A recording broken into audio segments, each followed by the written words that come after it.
Bhoothathankettu mini ജലവൈദ്യുത പദ്ധതി മൂന്നാമത്തെ കൺസൈൻമെന്റ് ഉപകരണങ്ങളുടെ ഇൻസ്പെക്ഷൻ നടത്താനുള്ള തീയതി കരാറുകാരനിൽ നിന്ന് ലഭിക്കുന്ന മുറയ്ക്ക് വേണ്ട നടപടികൾ സ്വീകരിക്കുന്നതാണെന്ന് വൈദ്യുതി വകുപ്പ് മന്ത്രി കെ കൃഷ്ണൻകുട്ടി നിയമസഭയെ അറിയിച്ചു.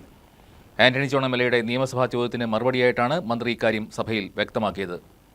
ഭൂതത്താൻകെട്ട് മിനി ജലവൈദ്യുത പദ്ധതിയുമായി ബന്ധപ്പെട്ട മൂന്നാമത്തെ കൺസൈൻമെന്റ് ഉപകരണങ്ങളുടെ ഇൻസ്പെക്ഷൻ നടത്താനുള്ള തീയതി കരാറുകാരനിൽ നിന്നും ലഭിക്കുന്ന മുറയ്ക്ക് വേണ്ട നടപടികൾ സ്വീകരിക്കുന്നതാണെന്ന് വൈദ്യുതി വകുപ്പ് മന്ത്രി കെ കൃഷ്ണൻകുട്ടി നിയമസഭയെ അറിയിച്ചു. ഭൂതത്താൻകെട്ട് മിനി ജലവൈദ്യുത പദ്ധതിയുടെ നിർമ്മാണവുമായി ബന്ധപ്പെട്ട് നിലവിലെ സാഹചര്യത്തെ സംബന്ധിച്ചും ശേഷിക്കുന്ന പ്രവൃത്തികൾ അടിയന്തരമായി പൂർത്തീകരിച്ച് പദ്ധതി കമ്മീഷൻ ചെയ്യണമെന്നാവശ്യപ്പെട്ടുകൊണ്ടുള്ള ആന്റണി ജോൺ എം.എൽ.എയുടെ നിയമസഭാ ചോദ്യത്തിന് മറുപടിയായിട്ടാണ് മന്ത്രി ഇക്കാര്യം സഭയിൽ വ്യക്തമാക്കിയത്. പ്രസ്തുത പദ്ധതിയുടെ ഇലക്ട്രോ മെക്കാനിക്കൽ പ്രവൃത്തികൾ 2015 എഗ്രിമെന്റ് പ്രകാരം 2 സ്വകാര്യ കമ്പനികൾക്ക് നൽകുകയും ഇതിന്റെ 86% പ്രവൃത്തികൾ പൂർത്തീകരിക്കുകയും ചെയ്തിട്ടുണ്ട്. ചൈനയിൽ നിന്നും മൂന്നാമത്തെ കൺസൈൻമെന്റ് ഇറക്കുമതി ചെയ്യുന്നതിനായി KCBL 2 സ്വകാര്യ കമ്പനികളുമായി 2022 ത്രികക്ഷി കരാർ ഒപ്പിട്ടിരുന്നു. 23 നടന്ന ഡയറക്ടർ ബോർഡിന്റെ തീരുമാനപ്രകാരം കരാറും നടപടികളും സംബന്ധിച്ച് നിയമോപദേശം AGയിൽ നിന്നും തേടിയിരുന്നു. 2024 ലഭിച്ച നിയമോപദേശപ്രകാരം പ്രസ്തുത കരാറുകാരനുമായി ചർച്ച നടത്തി മൂന്നാമത്തെ കൺസൈൻമെന്റ് ഇറക്കുമതി ചെയ്യാനുള്ള നടപടികൾ സ്വീകരിക്കേണ്ടതാണ്. കരാറുകാരൻ ഇത് ഇറക്കുമതി ചെയ്യാത്ത പക്ഷം പ്രസ്തുത കോൺട്രാക്ട് കരാറുകാരന്റെ റിസ്ക് ആൻഡ് കോസ്റ്റിൽ പുതിയ ദർഖാസ്ത് ക്ഷണിച്ച് പൂർത്തീകരിക്കുകയും വേണം. ഈ നിയമോപദേശപ്രകാരം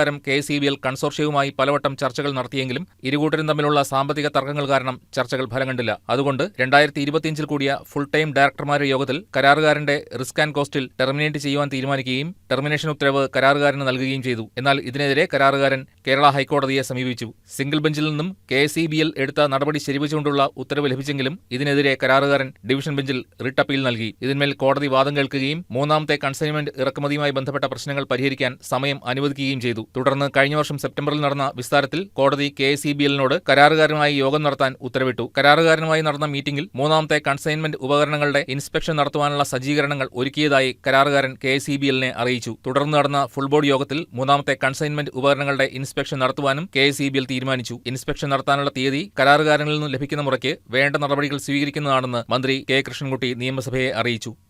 ന്യൂസ് ഡെസ്ക് KCB ന്യൂസ്.